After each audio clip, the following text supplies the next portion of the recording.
Hello and welcome. You're watching NDTV 24/7. I'm Vedant Agarwal. Our top story, well, the tussle between SFI activists and Governor Arif Khan continues in Kerala. The SFI leadership said they will not allow Governor Arif Khan inside any campus in the state. But the governor arrived at the Calicut University campus amid protests. There were scores of protesters there, dramatic visuals coming in. He said, "I'm not accountable to criminals." This, of course, amid the larger tussle between the governor and the left government in Kerala. Listen in to what the governor had to say. And only to Honorable President of India. I'm not accountable to criminals. Who are they? What locus standi they have? Nothing. Okay?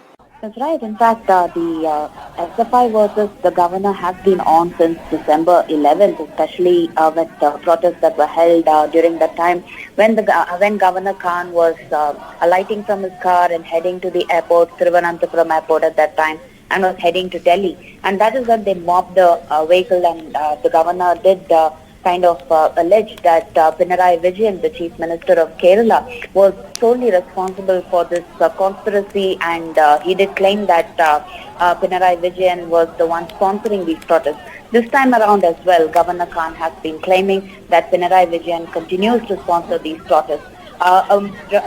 Just as you said, dramatic scenes unfolded this evening. Just when Governor Khan arrived at the Calicut campus, the SFI seemed poised for a showdown then, but the police were swooped into immediate action and arrested several of these protesters before Mr. Khan's arrival. But then, however, there were around 50 activists still awaiting when Mr. Khan arrived, and the police officials, amidst heavy security, escorted him from the airport to the Calicut campus guest house. We'll have to wait and see whether the SFI, there would be any kind of action that will be taken, because the last time around, yes, the police did book them under several cases there. But this time around, we'll have to wait and see whether Governor Khan will have to exert pressure on this and how this would really play out in Kerala between the government as well as the government. Moving now to the big political story, well, the latest on the Parliament security breach. While the blame game continues and that political standoff also continues, the Speaker of the Lok Sabha has written to members of Parliament in a significant outreach, and he has said that the suspension of 14 MPs was in no way linked to the security breach. He also said that a high-powered committee will be formed to look at larger concerns as far as security of the new Parliament is concerned. Vasudha Venugopal has more details. So 3 days after a complete logjam between the opposition MPs and the government over the security lapse that happened in the Parliament on Friday, today the Lok Sabha Speaker Om Birla has written to all parliamentarians seeking their support, giving them an assurance that two high-powered committees are looking at why the security lapse occurred. He's also said that there is another committee that is basically, working with the Parliamentary Security Services to formulate an action so that the security of the Parliament is not compromised in future. There are two other important points that he makes in his letter. One, he also cites earlier incidents and said that it was collective support and action by MPs that helped the parliamentarians tide over such crises in the past. He also says that when the new Parliament was inaugurated and the session started getting convened, MPs had promised not to create ruckus. They had promised not to, bring placards inside the House. So that is something that needs to be kept in mind, given that the country, he says, does not like MPs indulging in inappropriate or unruly conduct.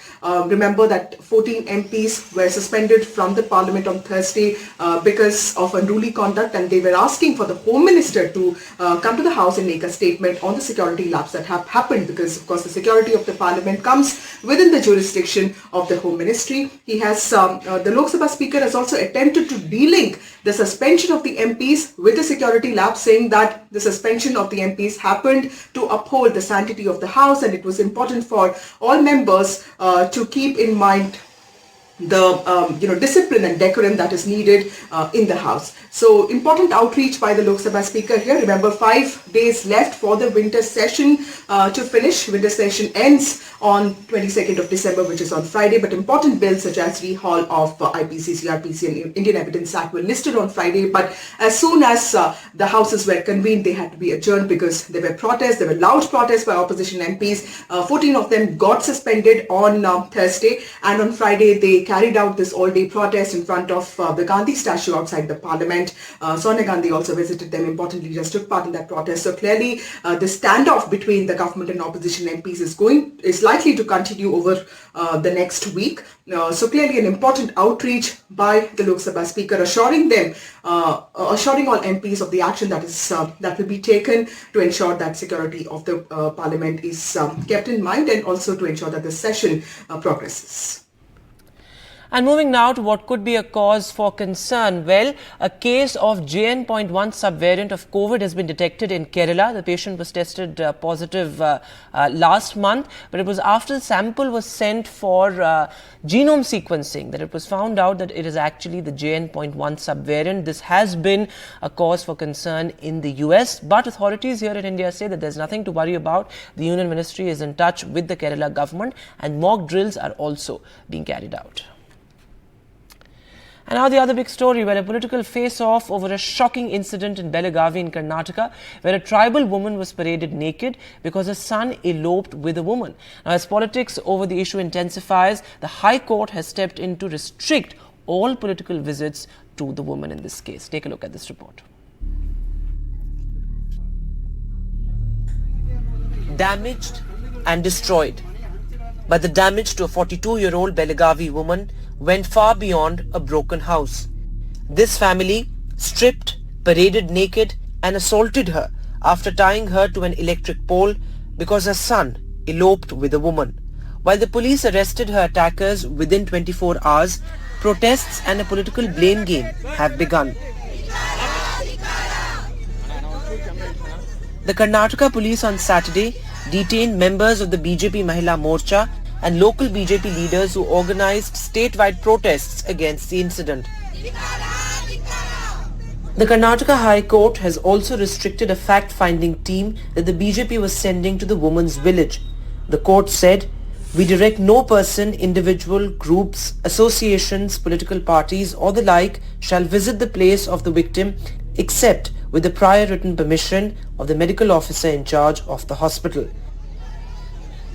The top brass of the BJP has hit out directly at the Congress-led Karnataka state government of not doing justice to the backward communities. The law and order situation in Karnataka, totally there is no safety and security even for women. An incident that has happened in Belgaum, an ST lady, she has been made naked and she has been beaten for no fault of hers, and even in other areas also. The atrocities against women is increasing. I think it is a family affair which has happened, and Congress government has completely taken action immediately. After knowing the incident, we have arrested all the culprits. The law will take its own action. No question of protecting anyone. The Karnataka Chief Minister Siddaramaiah has accused the BJP of playing politics over such an inhumane act. The Congress has retorted by saying that the NCRB report shows that there were over 17,000 cases of violence against women in Karnataka during the BJP rule in 2022 and nearly 15,000 cases the previous year in 2021. Crimes against women have been growing exponentially, suggests the NCRB data, and despite changes in government, they continue to grow. With Nukul Jashoria, Bureau Report, NDTV. Moving now to another shocking story from Maharashtra, where a senior bureaucrat's son has been booked for assault, and this after an influencer actually said that her boyfriend assaulted her and tried to strangle her as well. But she also says that the police acted slow on the complaint because he was a son of an influential bureaucrat. Take a look.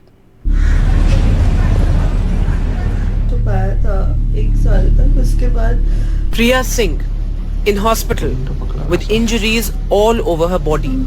A social media influencer, Priya blames her boyfriend Ashwajit Gaikwad for her condition. She claims the police is being lax on her complaint because Ashwajit's father is bureaucrat Anil Kumar Gaikwad, who is managing director of the Maharashtra State Road Development Corporation. मुझे बहुत deep injuries हुई है, मुझे movement करने नहीं हो रहा है बॉडी का थोड़ा भी, मेरे हिप्स वगैरह में मुझे काफ़ी नस दबी हुई है। The 26-year-old claims she had an argument with her boyfriend outside a hotel on the morning of the 11th of December. After this, her boyfriend allegedly beat her, tried to strangle her and then asked his driver to hit her with his car. Besides the boyfriend, the FIR also names two of his friends for instigating Ashwajit. 4 बजे Ghodbunder road पे hotel courtyard के सामने service road पे पीड़ित और संशयित आरोपी विश्वजीत गायकवाड़, रोमिल पाटिल और सागर शेड़के उनके बीच में कोई वाद विवाद हुआ, झगड़ा हुआ। उसके बाद पीड़ित हॉस्पिटल में एडमिट हो गई और हॉस्पिटल में एडमिट होने के बाद पुलिस ने उनका सविस्तर स्टेटमेंट जवाब नोंद किया है। Though the FIR was filed on the same day as the incident, so far there has been no arrest. A Maharashtra minister has however said that if the man is guilty, he will be punished regardless of his connections. मैं तो उसको तो देखो वो officer का हो या किसी बड़े नेता का हो, कानून के सामने तो उसको तो चाबुक से निश्चित रूप से जो हमारे संविधान की ताकत है वो उस कानून की चाबुक का मार उसे सहना ही पड़ेगा। वो चाहे कोई भी व्यक्ति हो, उसने अगर ये पाप किया है तो पाप की सजा उसे जरूर मिलेगी। With Kartikeya Bhattacharya, Bureau Report, NDTV. That we'll take a short break now. News continues on the other side.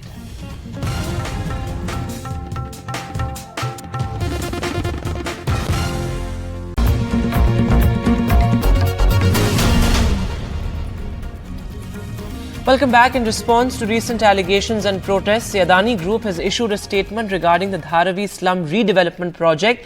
And the statement emphasizes that the project was awarded through a fair and open international bidding process during the tenure of the previous Congress-Shiv Sena coalition government, the Mahavikas Aghadi. And the statement says the Dharavi project was awarded to the Adani Group through a fair, open and internationally competitive bidding process. It is important to note that the tender conditions were finalized during the tenure of the MVA government, which demitted office at the end of June 2022. The statement says the finalized conditions, including the obligations and incentives which were known to all the bidders, have not been changed for the awardee post the tendering process. Hence, the statement says it is not wrong to claim that any special benefits have been given to the awardee. It also adds that it is unfortunate that a concerted effort is being made to disseminate misinformation about certain aspects of the project. Meanwhile, the Dharavi redevelopment project has become the latest flashpoint between the Eknath Shinde-led Shiv Sena and Uddhav Thackeray's Shiv Sena, as the latter marched from Dharavi to industrialist Gautam Adani's office in Mumbai. While Uddhav accused the Maharashtra government of ignoring the people's demands and favouring the business conglomerate, CM Shinde reminded the former chief minister of a host of projects that the government had stalled, impeding the development of the state and its people. Moving now to our special ground report. Well known as a sleeping town once, Ayodhya is witnessing a dramatic change ahead of the big Ram temple inauguration, with the temple town in a flux. The locals have turned their houses into homestays. Here's a ground report.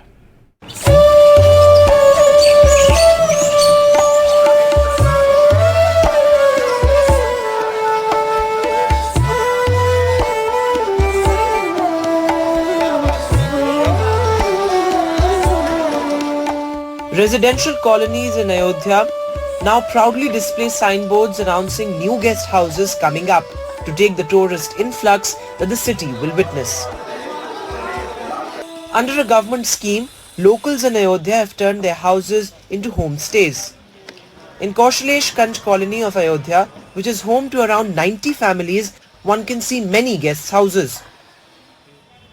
Vinod Nigam, who's been living in this colony for more than 15 years, used to rent out 2 of his rooms earlier at 3,500 rupees a month. But now, his home is transformed into a guest house for the tourists the city will witness. 2 floor में मैं इसमें 8 कमरे sir निकलवाया था, तो उसमें 8 में जो है 3 कमरे में मैं रहता हूँ और 5 कमरे मेरे पास एक्स्ट्रा थे। तो उसमें मैंने ये भी जो गवर्नमेंट की स्कीम आई आपके होम स्टे की, तो इस स्कीम के तहत मैंने इसमें रजिस्ट्रेशन कराया है रजिस्ट्रेशन के बाद इस यहाँ की इनकम बढ़ गई है और बहुत से जो बेरोज़गार लोग थे इस व्यवसाय में आने के बाद उनको भी रोज़गार मिल गया है. More than 17 of the 90 families here have already started their homestays. Many are even building additional rooms. The park of the colony is filled with construction material all around. It shows how fast and how rapidly people are turning their houses into guest homes, which will obviously increase their income in the future. Anil Singh, who has a family of 4, is one such resident who is reconstructing his house to host the tourists that the city expects when the temple is inaugurated. पहले हम लोगों का 3 floor था, उसी में हम लोग जो है काट पीट के कमरा बनवा रहे हैं होम स्टे के लिए, अलग अलग लैट्रिन बाथरूम बनवा रहे हैं. अब फ़ायदा क्या हो सकता है? अब ये है कि बाहर से जो लोग आते हैं उनके लिए भी थोड़ा सा दिक्कत का सामना नहीं करना पड़ेगा. जैसे सामने मंदिर है, यहाँ पे रुक सकते हैं, आराम से दर्शन कर सकते हैं. Many more such guest houses are expected to come up as the city witnesses an increase in tourism. Homestay means making people stay in their own homes. That is the most important aspect of this. The tourists who will be coming here will be learning about the cultural and historical significance of Ayodhya from the local residents themselves. With camera person Vineet Kumar Verma, Pramod Srivastav, Ranveer Singh and Tanish Punjabi for NDTV.